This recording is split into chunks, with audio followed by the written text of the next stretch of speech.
variabel yaitu IHSG, berarti ini I0-nya, D1 IHSG, data pada I1, D2 IHSG, di mana kita stasioner di I2. Oke, saya kesini dulu. Saya back dulu ke IHSG. Nah,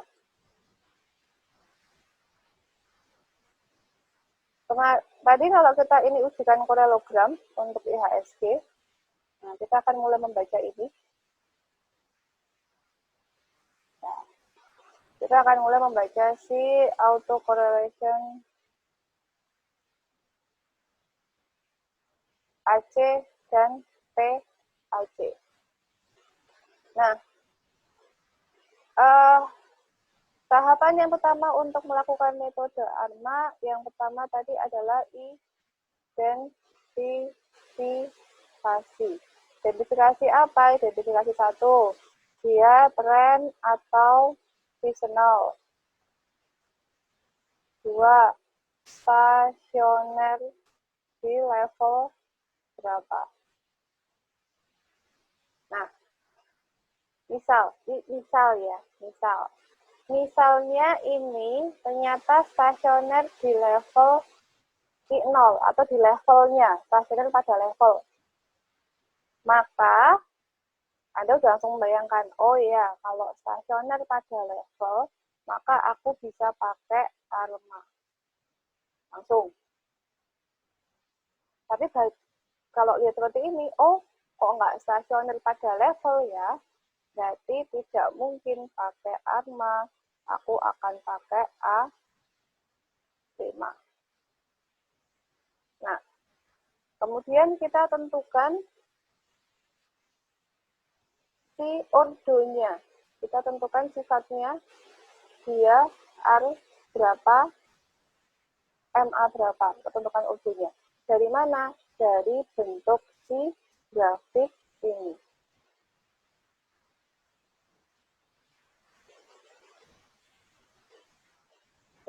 Ingat yang kemarin saya ceritakan, yang bentuknya seperti ini, menurun tajam,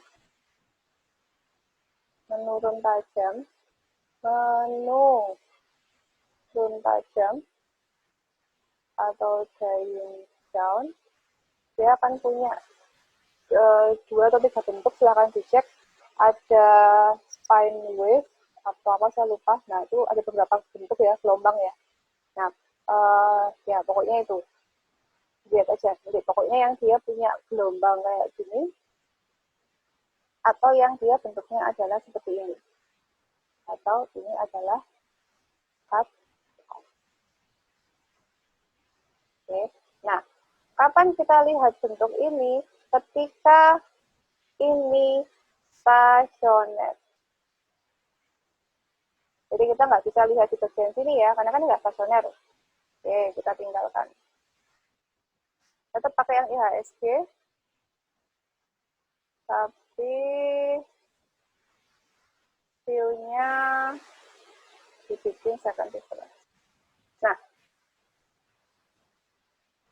Nah, dengan pola seperti ini, dengan pola kayak gini,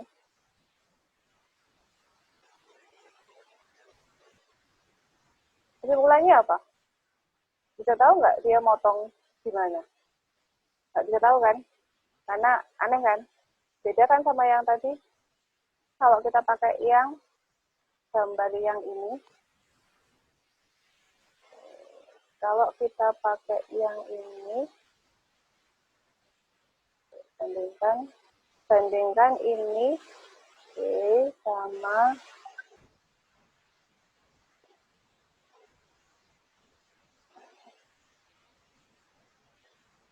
bandingkan ini sama ini.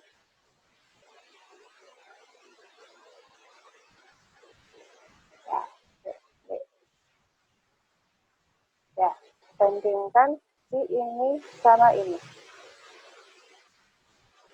Yang ini kita udah tahu. Oh, kalau gitu Berarti ini dia cut off-nya di PC, cut off-nya di PC, di sini dia bergelombang. Berarti ini cut off-nya kan dia berarti di 1 ya. Ini kan lab 1. Ini lab 1, bawahnya kan udah langsung hilang nih. Nah, berarti dia urdunya 1. Dia urdunya 1. Nah, kalau dia cut off di PC, berarti dia AR 1. Nah, MA-nya 0.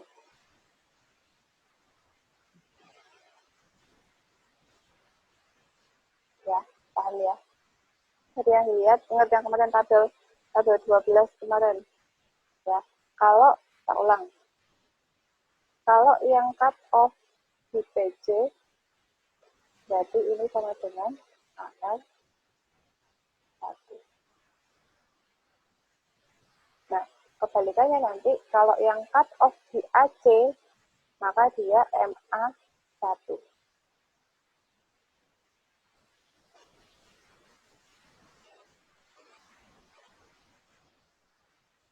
Oke, ketiga. Yang IHSG 3.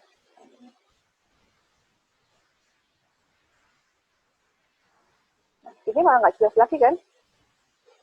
Wah, ini nggak jelas. Dia cut off-nya di mana, gitu kan? Nah, kalau kayak gini gimana? Nah, itu fungsinya forecasting. Kalau kita tidak bisa menentukan bentuk arma tentatif, jadi kita menentukan sekarang kita mau pakai arma berapa,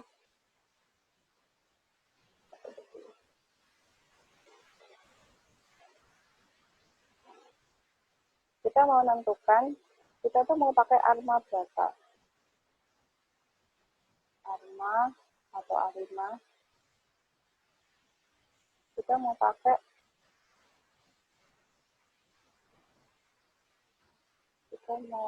urdu berapa.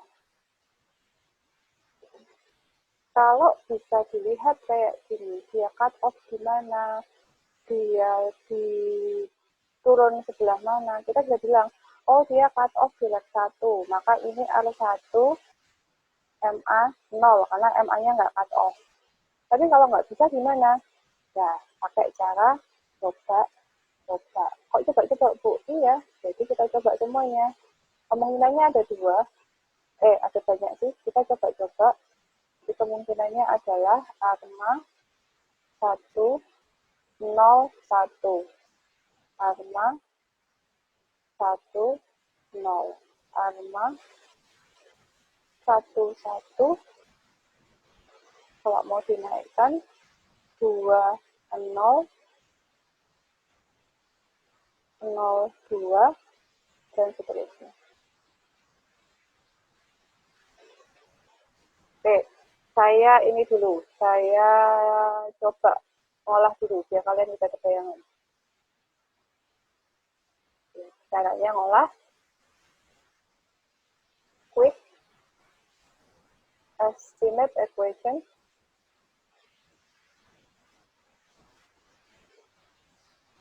Oke, karena kita tahu dia stasioner di I2, ya. Itu siapa yang mainan ya? Halo. Karena kita tahu stasioner di I2, maka kita pakai yang C2 IHSG. C adalah konstanta. Kita masukkan AR-nya. AR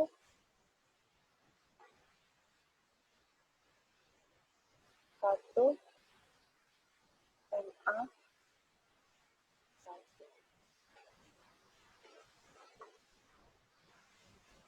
Nah, ini adalah si urdunya tadi. Dan saya bilang, itu kalau nggak bisa menentukan dia tentatifnya gimana, ya kita coba-coba. Coba-coba itu kita masukkan si arma R1 R1. Nanti lagi R1 MA 0. R 0, MA 1. Nah, nyebak-nyebaknya gimana? Ini kita coba juga. Nah, ini nyebak dulu ya, yang R1, MA 1. Nyebak yang ini. Kemudian di bagian option, metodenya diganti CLS.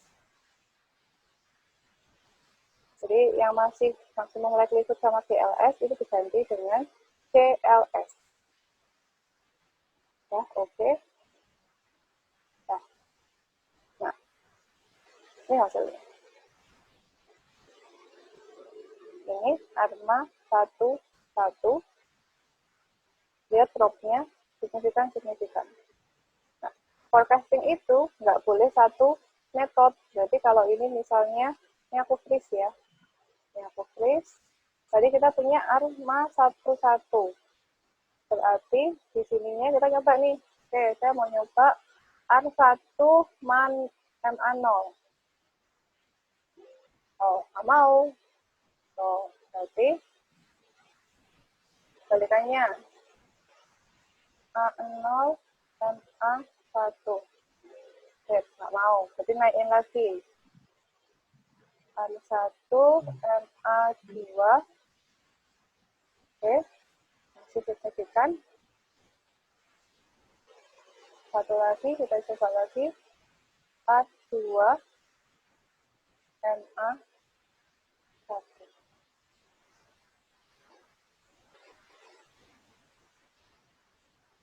Kita sekarang udah punya 3 kesamaan ARMA. Oke, kita udah punya 3 kesamaan ARMA. Tadi yang di sini, ini adalah ARMA 1, 1.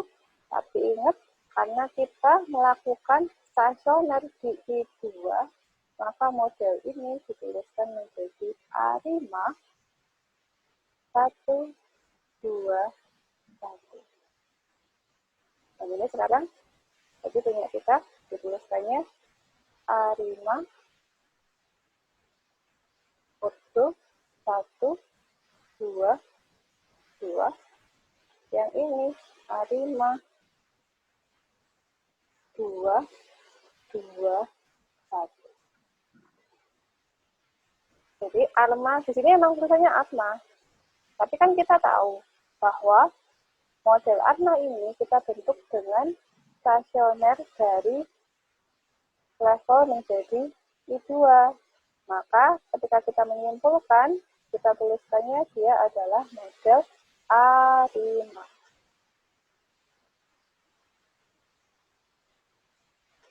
Nah, ini kalau kasusnya adalah kita nggak bisa tahu, kita nggak bisa menentukan model tentatif. Jadi model tentatif itu adalah betul-betul model dari si bentuk ininya, si bentuk paralelogramnya. Ini gimana mau dibaca, nggak ada polanya kan kayak gini. Yang bagus itu memang yang ini, yang dia stasioner di level I1 tadi. Di I1 tadi dia masih ada polanya. Itu ARMA. Nah, kalau kita udah punya seperti ini, udah punya 3 metode, berarti tinggal dibandingkan. Kita memilih model mana, kita memilih yang paling baik yang mana. Dari apa? 1. Dari nilai probabilitasnya. Cari yang semua signifikan. Cari yang semua signifikan. Kemudian, bandingkan nilai, nih, ada AKIK info kriterion sama SC. Lihat nilai AKIK yang paling kecil. Ya, model 1 AKIK-nya A5121, AKIK-nya 13,37. Yang satunya AKIK-nya 13,566. Kecil mana? Kecil yang ini. Berarti menang ini. Menang yang R5121. Sekarang sama yang ketiga. Sama ARMA 2, 21. AKIK-nya berapa? 13,58. Masih bagus yang si ini. Nah, berarti kita bisa menyimpulkan, oh, ramalan terbaik metode ARIMA untuk IHSG adalah ARIMA di ARIMA 121. Oke. Kemudian selain itu lihat juga si nilai uji F-nya. Uji F-nya dia aman semua sih. Tuh F-nya dia signifikan semua ya, jadi aman. Nah, kemudian kalau sudah kita bisa melakukan forecasting. Nah, persamaan ini, aku tak fokus di sini gitu, ya aku ya kan tak juga. Persamaan ini kita, atau saya juga. Jadi apa? Persamaannya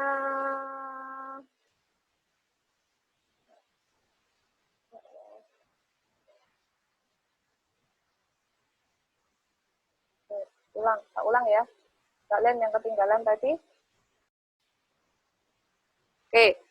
Oke, saya rangkum dari beberapa penjelasan tadi. Untuk metode ARIMA yang perlu diingat, satu, ARIMA digunakan apabila kita melakukan difference pada data. Jadi kalau data yang mau kita ramalkan itu sudah stasioner pada level, maka kita hanya menuliskannya ARMA aja. Jadi kalau stasioner pada level, kita cukup nulisnya dengan ARMA P, I. Bila dia stasioner pada level. Ingat, kalau saya bilang stasioner pada level itu sama dengan I0. Nah, tapi kalau stasionernya pada level 1 atau level 2, first difference atau second difference, maka nanti kita menuliskannya, model kita adalah ARIMA P, D, I. P dan Q adalah ordo atau leg-nya, D adalah di level berapa dia stasioner. Nah, kemudian, kalau kita bisa menentukan metode model ARMA tentatif, jadi PQ di sini bisa kita tentukan ordonya dari korelogram. Ya sudah, berarti lihat korilogramnya, kemudian lihat dia cut off di mana atau dia membuat pola eksponennya di mana, di AC atau di PC. Jadi kalau di korelogram ini bentuknya seperti ini, kita tentukan model tentatifnya. Oh, berarti kalau seperti ini kita tahu bahwa ini AR1 MA0. Berarti nggak ada moving average, cuman AR aja. Nanti berarti nulisnya gimana? ARMA 1, 0.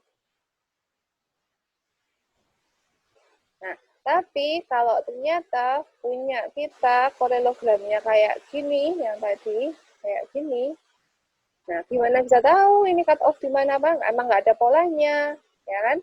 Kalau tidak ada pola seperti ini, maka kita bikinnya armanya gimana? Ya coba-coba. Kita coba ordo mana yang paling tepat dengan bentuk korelogramnya. Coba-coba itu ya berarti kita telusuri satu-satu.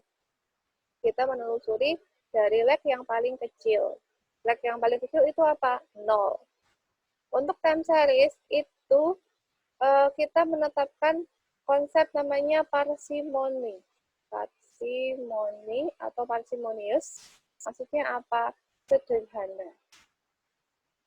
Jadi, ordo kita itu biasanya mentok di 1, 2, 3. Wes. Jadi nggak usah sampai leg 28, gitu nggak usah. Itu nggak parsimoni. Jadi, yang kita perhatikan dalam korelogram itu cukup di 3 level paling atas.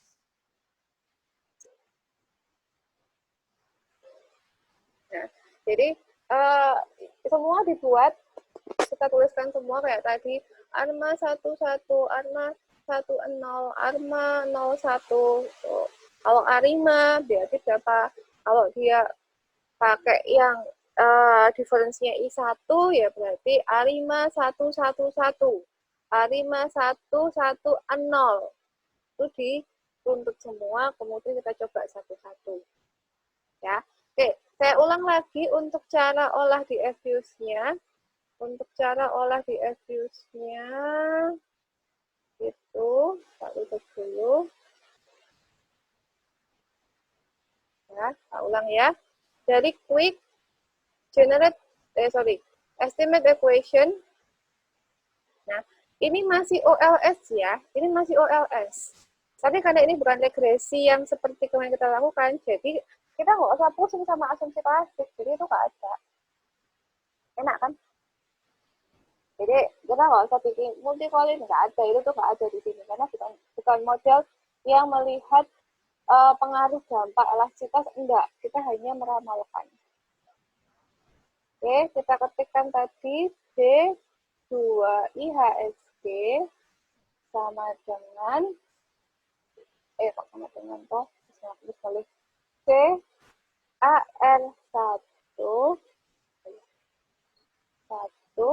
MA1. Ya, kemudian ingat di optionnya yang masih maksimum likelihood, ini maksimum likelihood, ini CLS. CLS itu singkatannya apa ya? Konstan atau continuous ya? Saya kok lupa, tapi ini pakai CLS ya. Ini biarin aja, ya tutup, nanti malah pusing. Dia masih Gauss Newton, jadi masih banyak Gauss Markov sebetulnya itu. Jadi masih memang dia masih square, masih pangkat 1 ya. Jadi kita belum kemana-mana sebetulnya. Ya oke. Nah, karena ini kita udah bandingin ya tadi, kita sudah punya beberapa model tadi, kemudian sudah dibandingkan. Ingat membandingkannya dari mana? Membandingkannya yang pertama dari nilai ini. Rob dan teman-teman, cari yang paling banyak yang signifikan. Kemudian yang kedua, dari F statistik. Aduh. Ya, maaf itu. Kalau di bukunya Pak Agus, dia juga sekalian lihat R-square. Boleh. Kok saya enggak? Nah, kalau kemudian lihat nilai AIC sama SIC. Cari yang paling kecil. Cari yang paling kecil. Kalau nanti Anda lihat jurnal-jurnal yang menggunakan Arima, nggak mungkin metodenya satu. Pasti dia bandingkan banyak ordo, kemudian kita tentukan mana ramalan terbaik. Jadi memang seperti itu. Nah, kemudian ini berarti kita masukkan ke dalam persamaan. Maka IHSG sama dengan 5,4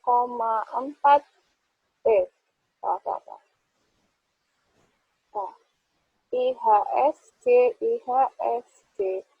T sama dengan 5429,055 ditambah 0,928226 IHSG T min 1 dikurangi. Ya, kalau ketemu MA itu ininya dikurangi. Kenapa? Karena MA itu kan E kan, dia kan ekspresi kan residual. Maka tanda koefisiennya negatif. 0,508556 belakangnya saya lupa. Enggak I tapi E.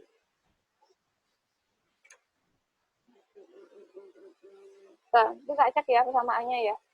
Aku selalu buka buku kok kalau yang untuk persamaan ini. Nah, masukkan ke situ udah.